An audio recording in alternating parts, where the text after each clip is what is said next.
balita ito tungkol sa yung pagmumungkahi ng isang mambabatas.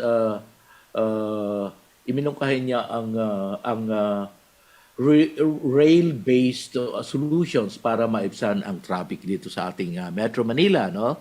So, okay. Yun,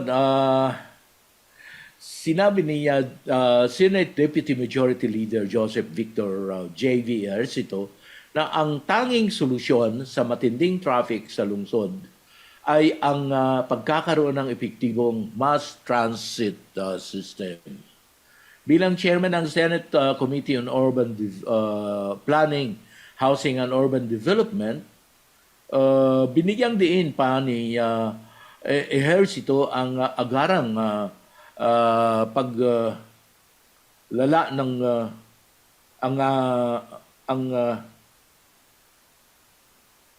binigyang diin ni Ejercito ang agarang pagkakaroon ng programa para sa mass transit dahil sa patuloy na paglala ng traffic sa Metro Manila.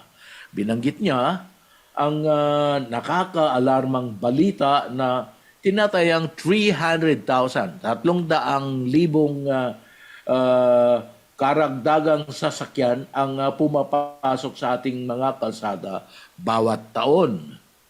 So, sabi niya, kaya patuloy namang isinusulong ang modernisasyon ng ating transportation system, partikular na ang mga riles. Partikular niyang binanggit ang North-South Commuter Railway o NSCR project at ang Metro Manila Subway Project, MMSP. Ang NSCR ay isang 147 kilometers, isang daan 47 kilometrong riles na mag-uugnay sa lungsod ng Calamba sa timog at New Clark City sa hilaga.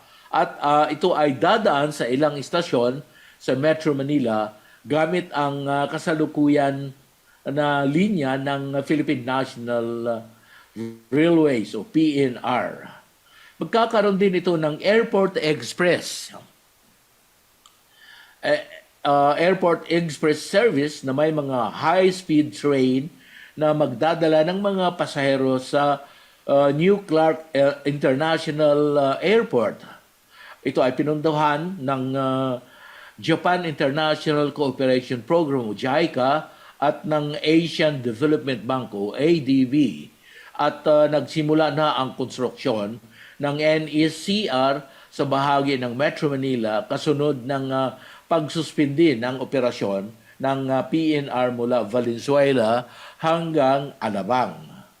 Ang MMSP naman ay isang underground railway system na tumatakbo mula Parañaque sa timog hanggang Valenzuela sa hilaga.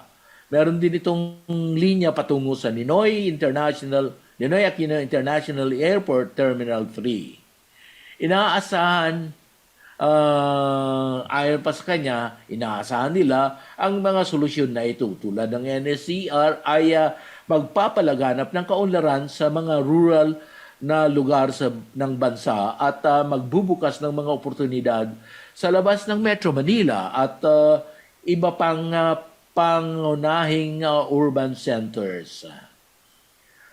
Naghain din ang senador ng Senate Bill number 158 na lilikha at magpapatibay ng papatibay ng isang comprehensive infrastructure development master plan. Anya, ang master plan ay magtitiyak ng pagpapatuloy ng mga pangunahing infrastructure programs sa kabila ng mga pagbabago sa administrasyon at maaaring pag-iba ng prioridad sa infrastruktura ng gobyerno. So ito, ang ating mga mambabatas, partikular na si Senator J.V. Ejercito, na ito nga, iminungkahi nga niya itong rail-based solutions para nga maibsan itong problema sa traffic dito sa ating lungsod dito sa Metro Manila, no? So, sabi niya, ito yung tanging solusyon. Ito yung tanging solusyon sa matinding traffic dito sa Metro Manila. At ito rin ng pagkakaroon ng epektibong mass transit system yan sa ating bansa. Bilang chairman ng Senate Committee on Urban Planning, Housing, and Urban Development, binigyang diin ni Ejercito ang agarang pagkakaroon ng programa para sa mass transit dahil sa patuloy na paglala ng traffic sa Metro Manila. So binanggit din niya na ang nakakaalarmang balita na tinatayang 300,000 na karagdagang sasakyan ang pumapasok sa ating mga kalsada taon-taon. So you can just imagine there are 300,000 vehicles added to the existing vehicles running sa ating mga kalsada, no? 300,000 every year. So talagang sisikip at sisikip talaga ang ating mga lansangan. With that number, talagang sisikip at sisikip, ano? So there is really a need na yung masolusyonan itong trapiko. And one of the things that they plan is ito yung railway-based railway-based system, mass transit system. So yeah, and we could expect mga katropa na ito ay I think ang projection nila is 2029 ay tapos na lahat ng pagsasagawa nitong railway project, and by then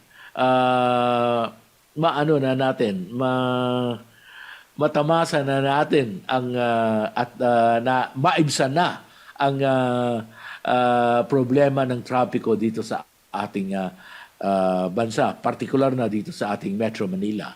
From the south, which is Calamba, to Clark City. Yan. And itong NSCR o South Commuter Railway Project. And then, isa pa na ginagawa ay yung Metro Manila Subway Project. Actually, ito ay mga kasalukuyang ginagawa na ngayon. And yun nga, talagang yung talagang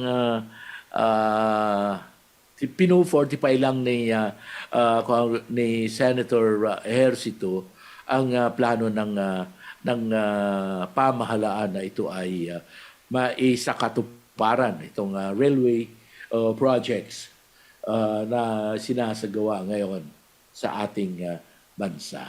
Okay?